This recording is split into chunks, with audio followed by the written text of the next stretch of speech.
अस्सलाम वालेकुम एवरीवन, कैसे हैं आप सब लोग। उम्मीद करती हूँ आप लोग सब खैरियत से होंगे। आज के ब्लॉग की शुरुआत बहुत ही एक्साइटिंग होने वाली है क्योंकि मेरा पार्सल आ गया है। ये मैंने दराज की वेबसाइट से ऑर्डर किया था। आज हम मिलकर इसे अनबॉक्स करेंगे, देखते हैं क्वालिटी कैसी है और ये क्या वाकई मेरी एक्सपेक्टेशन पर पूरा उतरता है कि नहीं। ये मंगाए थे मैंने स्टोरेज बैग। असल में बहुत सारी चीजें घर में ऐसी होती हैं जो इधर उधर बिखरी पड़ी होती हैं, तो इंसान को जरूरत होती है कि उनको समेट के रखे। जो रेंट के घर होते हैं ना, उसपे स्पेशली स्पेस बहुत कम होती है, तो इस वजह से ये स्टोरेज बैग मंगाए थे। काफी चीजें इसमें सेफ हो जाएंगी। अच्छी खासी इसके अंदर स्पेस है, काफी ह्यूज साइज के ये बैग हैं। तो कपड़े वगैरह रख लें आप, कंबल रख लें, कंफर्टर रख लें, जो दिल चाहे आप इसके अंदर रख लें। एक बैग के अंदर 3 थे और कोई ज्यादा इसकी जो है ना प्राइस भी नहीं थे। प्राइस के हिसाब से कहें तो ये अफोर्डेबल थे और बहुत अच्छे बैग निकले। ये वाकई एक्सपेक्टेशन से ज़्यादा अच्छे निकले ये बैग। और ये था कि आप अपने कपड़े वगैरह जो है फैले बिखरे पड़े होते हैं, उनको सर्व कर सकते हैं। सर्दियों के कपड़े आप इसमें रख सकते हैं, तो इस वजह से हमने ये मंगाए थे। और फिर उसके बाद मैं आ चुकी थी मार्केट। अच्छा, ये मार्केट मुझे किसी ने बताई थी,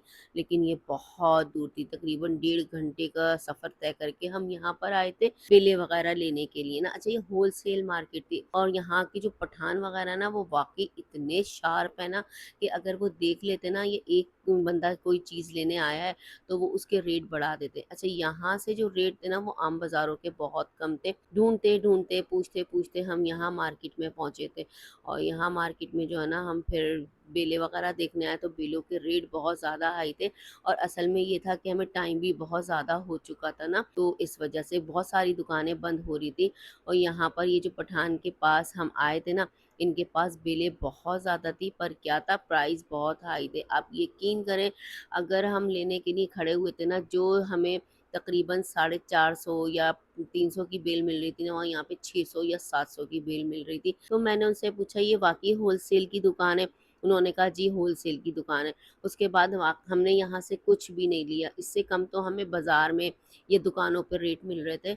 जो ये वो मार्केट है जो दुकानदार उठाकर यहाँ से लेकर बल्क में जाते हैं और दुकानों पे सेल करते हैं। तो उससे तो कम प्राइस हमें वहाँ मिल रहे थे क्योंकि वो बल्क में उठाते हैं। मुझे किसी ने कहा था कि ये यहाँ पर भी ना कम प्राइस में मिल जाएगी।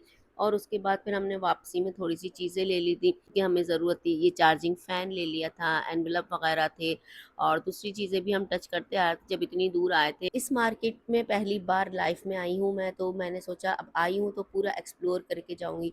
तो यहाँ पर ये सामान रखा हुआ था जो ठेलों पर रख के बैठे हुए होते हैं, तो थोड़ी सी चीज़ें हमने इनसे ले ली थी।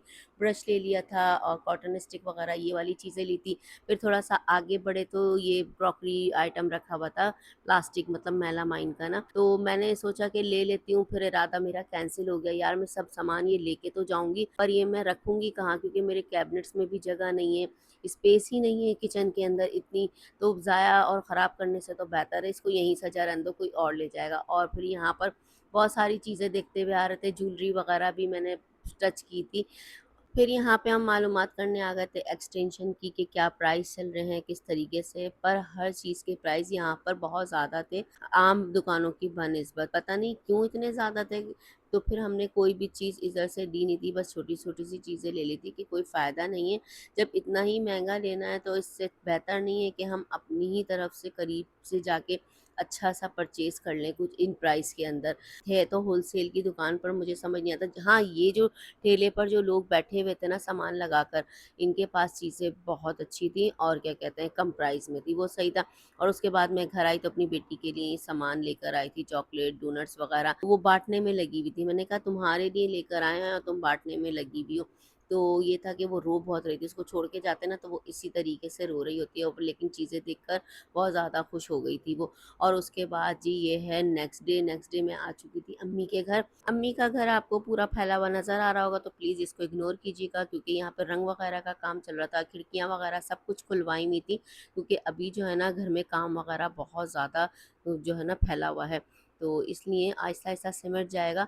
और यहाँ पर जो है ना ये था कि किचन की भी हालत बहुत बुरी हुई हुई थी, घर की पूरे ओवरऑल घर की हालत बहुत बुरी हुई थी। वो इसलिए कि भाई की जो है शादी करीब आती चली जा रही है। मैं पिछले ब्लॉग में आप लोगों के साथ शेयर कर चुकी हूँ इस बात को। होता यही है कि शादी से पहले घर को रेनोवेट करवाया जाता है। हर घर में यही होता होगा, हमारे यहाँ भी इसी तरह ही होता है। जब शादी होती है घर को रेनोवेट करवाया जाता है। मम्मी ने सबको इसलिए भी जमा किया हुआ था कि आज जाना था शरारे लेने भाभी के। देखे हम लोग कब तक पहुँचते हैं और सब इसीलिए आए हुए थे कि शादी की शॉपिंग के भी लिए भी निकलेंगे, अपनी-अपनी जो पसंद आएगा वो टच कर लेंगे और बाकी शरारों की भी शॉपिंग साथ में हो जाएगी। लेकिन टाइम इतना ज़्यादा हो चुका है ना कि अभी कुछ पता नहीं चल रहा कि हम वहाँ किस टाइम पहुँचेंगे, कि हम शरारे ही देख पाएँगे या अपने कपड़े भी देख लेंगे।